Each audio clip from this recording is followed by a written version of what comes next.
Welcome to the CAT Teaching Table podcast, where we dive into the art and science of teaching, learning, and technology. Hosted by the University of Buffalo's Office of Curriculum Assessment and Teaching Transformation, otherwise known as CAT, and supported by the Gentiles Excellence in Teaching Fund. This podcast is dedicated to highlighting the journeys toward educational excellence. I'm Maggie Grady, a learning designer in CAT, and today we will be tackling a topic of equity, diversity, justice, and inclusion, or EDGI. Joining us today is Dr. Seval Yildirim, newly appointed as UB's Vice Provost for Inclusive Excellence. Thank you, Dr. Yildirim, for joining us today and sharing your journey, your insights, your strategies to achieving social justice among the university. Thank you, Maggie. Nice to be here. I'm glad you're here. So welcome to UB and welcome to Buffalo. We had a little chance to speak before our podcast, and you've been here for a year, you've informed me. So can you describe to our listeners how you manage change and forward progress in the areas of equity, diversity, justice, and inclusion? Sure. I think, for any kind of change, even change that is not sort of politically charged or misunderstood, I think you have to first learn your environment, and every campus is a community on its own, right? So it's really important when you come as an outsider to take your time to learn the culture of the campus, of the university, understand who the people are, what's been done, what has been successful, and what has not been so successful, where there are pockets of opposition and resistance, because they do exist. And then listen. And so I'm still listening almost a year in, and in my experience, you just have to keep doing that. Then, you start responding to the best of your ability, and form collaborative communities. Identify allies who can actually be your voice and your support system. I think that's how we go about change, not in a top-down manner, but really by building consensus bottom-up. So in doing a little bit of research, just so I could see who you are as a person, but I came across a question that you posted recently. So I'm going to ask it back. How do you create an inclusive environment that people feel excited to be a part of? And then to follow up with that, what steps can we take on campus to support that vision? First, it's important for us to understand what we mean by DEI and inclusion. These are very politicized terms, especially today.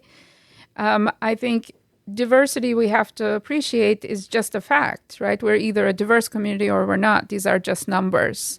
And so it's just a fact. Inclusion is an act. It's the cumulative set of acts that we undertake to make sure that we create a community in recognition of the diverse identities that we have. So it's understanding who is in our community first, what their needs are. So listening to learn, again, becomes very important, without sort of also creating sort of stereotypes or presuming that everyone in a group has the same needs or perspectives, etc. Because I think that's a trap sometimes we fall into. And so that takes a lot of effort, and it takes a lot of communal effort, right? It's so the question about what can we do, I think it's about accepting responsibility at the unit level, starting from our classrooms and hallways and office spaces, and in terms of work that's directly relevant to teaching and learning. Starting with creating inclusive classrooms and providing our faculty with the tools they need to appreciate and understand what that is.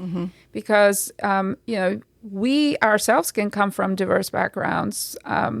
Doesn't mean we understand how the other diverse group, feels about the environment we create. I'm a Middle Eastern Muslim woman. Doesn't mean I understand and appreciate what my Black students might need unless I make an effort to actually understand and appreciate what they need and listen to them and respond. Mm-hmm.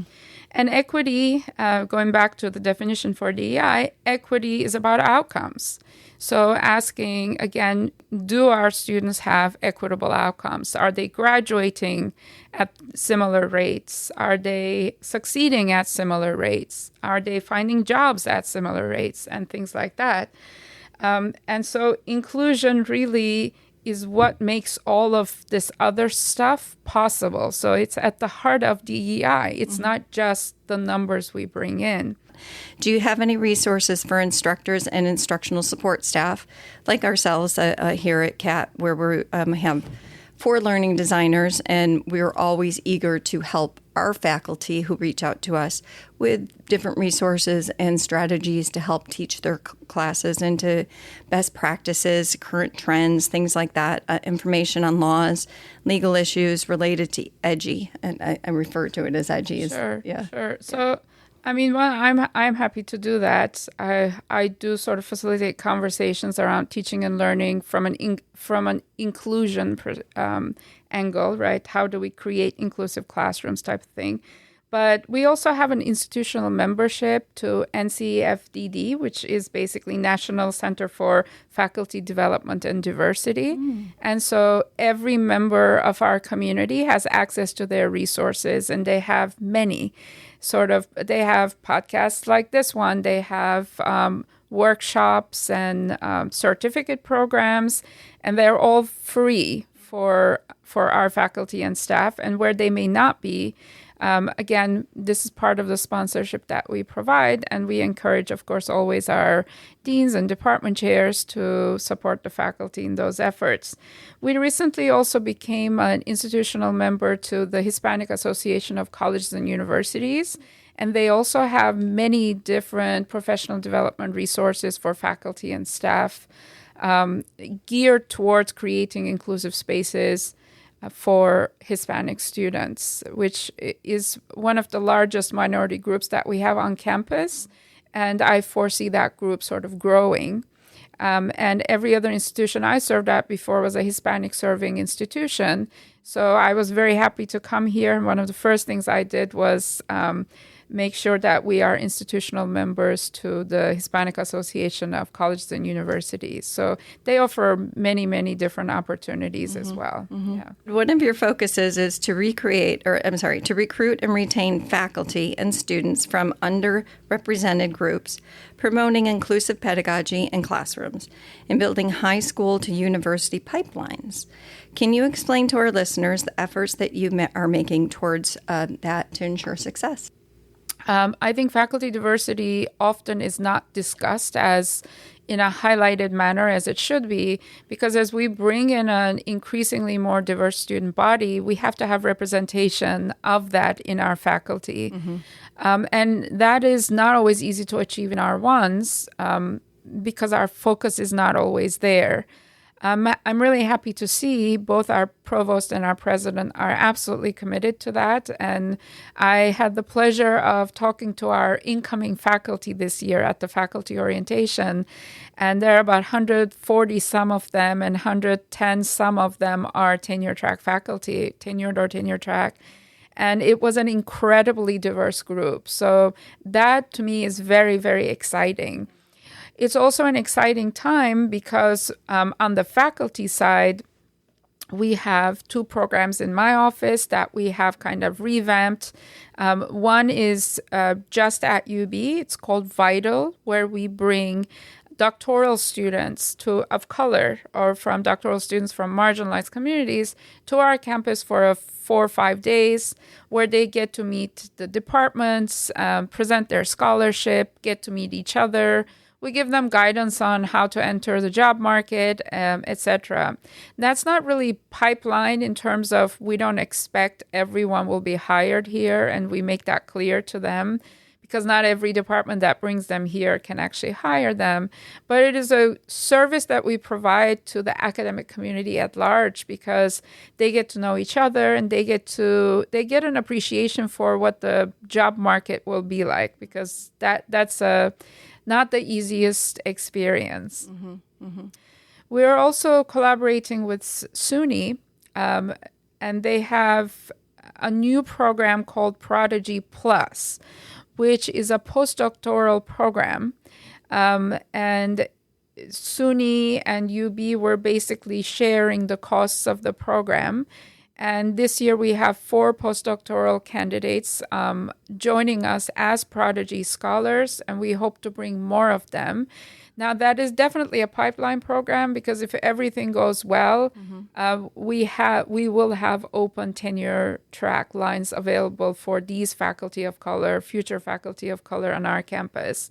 So those are very interesting things. And I'll say one thing about on the student side. We've been having a lot of conversations about outreach to indigenous communities, to Black and Hispanic communities, to ensure that despite the recent, well, not so recent anymore, but despite the Supreme Court decision that bans affirmative action on student admissions, we continue to increase diversity on our student body. Okay, so there has been a lot of in the news recently about states that are eliminating diversity, equity, inclusion in their states.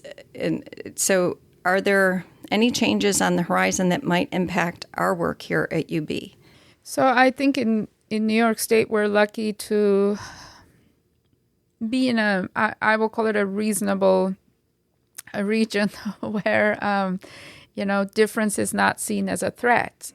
And it shouldn't be, right? Diversity really makes us all stronger, the student experience better. There's a lot of research that shows that diversity of teams leads to better outcomes, more efficiency, more creativity, more innovation, which of course makes sense, right? If we're all saying the same thing, come with similar experiences, then we're just kind of running around in the same circle. Right. So it is very unfortunate that we're going through this backlash period. And for those who are interested in this topic, I really highly recommend the Chronicle of Higher Education. Has a DEI legislation tracker. So you can go on Chronicle of Higher Education and see where these things are. And it's really scary to see because some legislation has passed and DEI offices have been closed. But then there are other states where there's proposed legislation where the institutions are shutting down their DEI programs in anticipation so that they're not kind of, targeted, if you will. And so as to what's in the horizon, it's difficult to say. So I think there's a lot of unknown at this point in terms of the future of DEI. I think it's a very tense moment in our country. Right. So we'll see. Yeah. Yeah. So aligning and expanding the university's EDGI-related initiatives are so important to promote student, faculty, and staff success, as we know. How can we as a university help with the initiatives and goals? Every unit has to accept responsibility and commit to it. A centralized office like mine can only make recommendations and facilitate success of the units by finding resources and pointing people in the right direction. But we're not on the ground doing the work every day. So I think everyone needs to be committed to this and do the work in the units and ask for help where needed. And that's why offices like mine exist centrally in central administration. I always feel fortunate that my career ended up being in the university context because it's a continuous learning experience for all of us. And it's an opportunity to educate one another in this environment. So I feel very fortunate for that. And I think one thing we can do is continue to do that, right?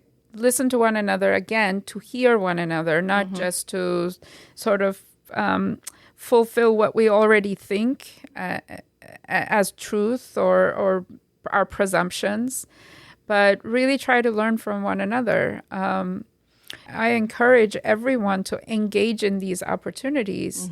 And I think when professors and instructors engage in these opportunities, students see that, and it creates an even more vibrant environment for students.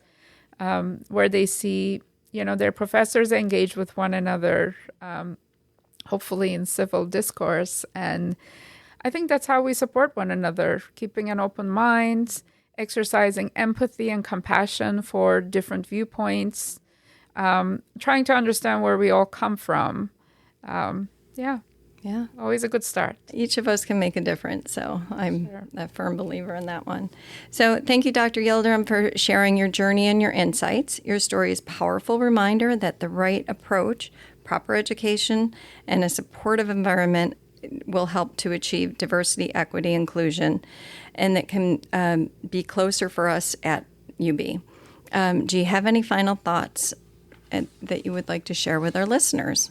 And I'll just say, at the end of the day, the purpose of DEI initiatives is so that one day we don't have to think and talk in these terms, because it's just who we are and what we do. So it's not something we have to identify and have initiatives for.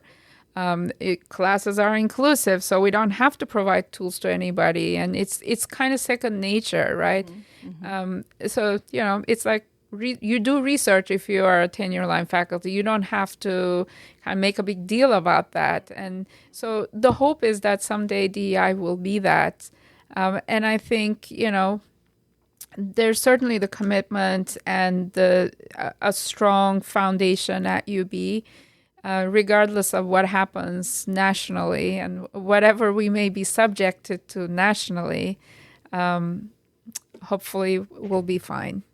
It's been really nice chatting with you. Thank you for including me in your podcast series. I learned so much. You just threw out a whole bunch of resources that I was unaware of. So thank you for sharing that with us and our listeners. So thank you to our listeners for tuning into this episode of the Teaching Table podcast. If you enjoyed today's discussion, be sure to subscribe and leave us a review.